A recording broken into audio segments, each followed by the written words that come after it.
All right, video number 27 of 100 in the Jazz Violin series. All right, I just want to put out there some terminology. You may not even hear this elsewhere. Most people call it music theory. I hate that term. It doesn't make any sense to me. Does it make any sense to you? Let's see. A theory, the best way I understand the English language, is a concept. Maybe an unproven concept. This is the theory I have for aliens. This is the theory I have for whatever. Music theory, it's not a theory. We know exactly how it works and how it doesn't work and what sounds good and what sounds bad, and we can tell you why. It's no theory. It's mechanics. I much prefer to call it music mechanics. It's got an alliteration of two M's. It's even cooler, I think.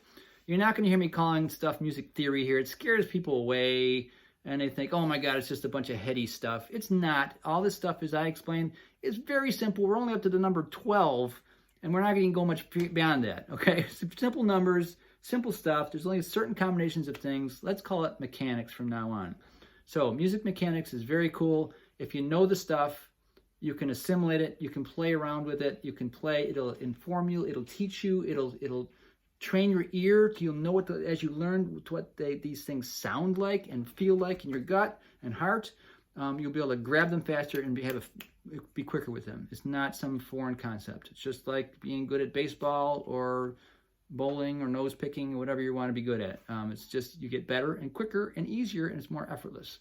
And that's my understanding, and that's my teaching, to call it music mechanics. And I think it helps students to go, oh, this is just the stuff. That's all I got to know. Okay, cool. It's not some weird concept that we can't prove. This is very provable, very stuff. When there's something that isn't provable, we don't understand it, I'll surely tell you that. Like back a few videos, what was it I said? We just don't understand why the half step between B and C and E and F. We don't know. I'm saving that one for answering that. We just have to accept it. So, but music mechanics. Got it?